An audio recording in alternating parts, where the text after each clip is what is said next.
I just want to note that Parikafa drove all the way through from the Tron with a terrible cold. You've done very, very well.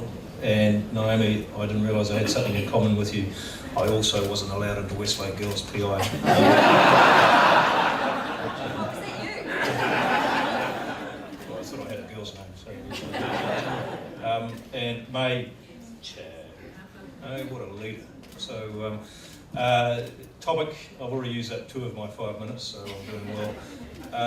I'm just going to focus on looking forward, because what makes a genuine, authentic Kiwi leader in the future, hopefully that is one who is going to survive, because we're going to have to be very different to what we were, as is everyone from the previous century and previous practices. I have huge faith that we will, because that's why we exist down here, right on the backside of the world.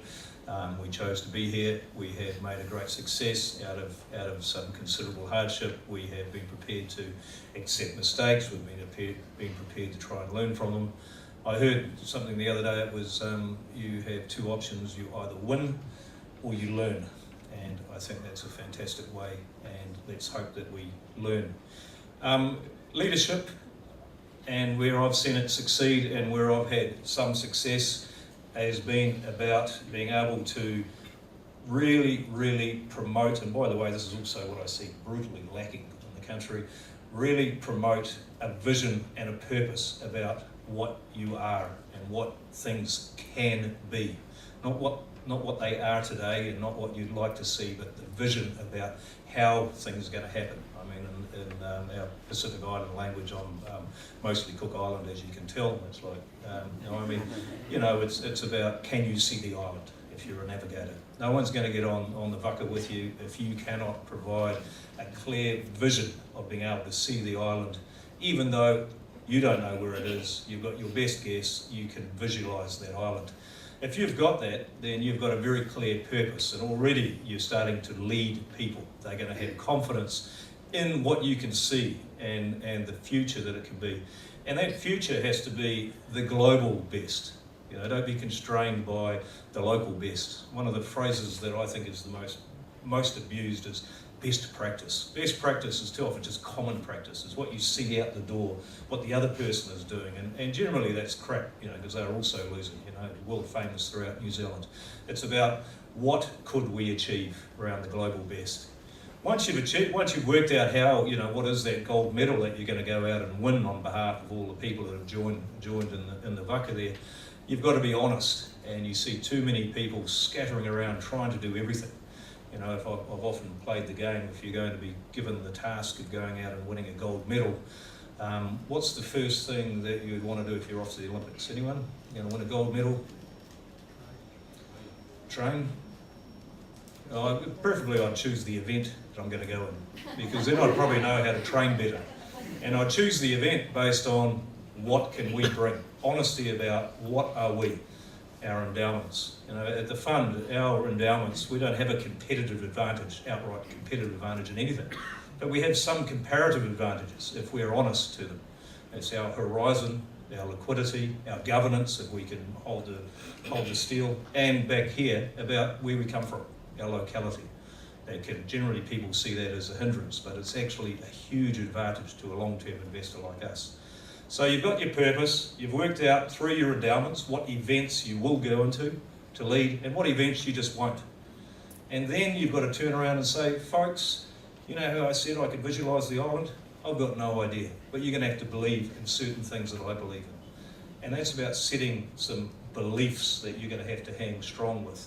The beliefs that are changing rapidly, and I think they've got well ahead of where New Zealand is, not our marketing's well ahead of our practice, but the world is well ahead of us on some things around the environment, around societal expectations of business, and around just the governance and honesty and things that I'm sure Michael will talk about, that people now just take for granted, what Naomi was touching on with regard to what the customer expects. Environmental, social governance, if you've got a vision that we can just lead and be the best around these areas, then why can't we? We're small enough to wrap our hands around it. We could go and have that conversation. So your beliefs, they're not facts. These are things that when you're right in those darkest moments, as Pasifika was saying, you know, through the hardship, you turn around and sit on your beliefs. You go back to say, are we truly committed to these things to get to that purpose? Are we going to keep paddling? If you've got the purpose, if you've got the endowments, chosen the event, and you're really strong on the beliefs you have to hold to succeed, the strategies become easy. And the strategies will, you know, they're interchangeable through time because the world's going to keep changing. You're going to have to do different things at different times. But you're anchoring it back to something that really, really matters to you and to that purpose you got on. And the strategies have to be anchored to those beliefs. Don't get caught up in stuff where you just do not have a chance of winning or learning. And once you've got the strategies, the capabilities, well, again, they're going to change through time. Some may be insourced, some may be outsourced, some are going to come from all around the world. And what is absolutely the case is it's going to be from around the world. At the fund, we challenge ourselves continuously about avoiding unconscious bias, about getting sucked into one way of thinking. And I saw it great, and it's just this acronym. The acronyms are generally easy. SEED, you know, which is just this kind of simple way, acronym of thinking about it. You know, SEED, where it's, you know, you've seen it before, so it feels comfortable. Or it's expedient. Oh, that's just going to be much easier. They kind of look like me. I can explain it. Or experience. Oh, you know, I've seen this before. Get out of my way on those sides. And just that ability, just to have just that diversity of views and challenges always coming through.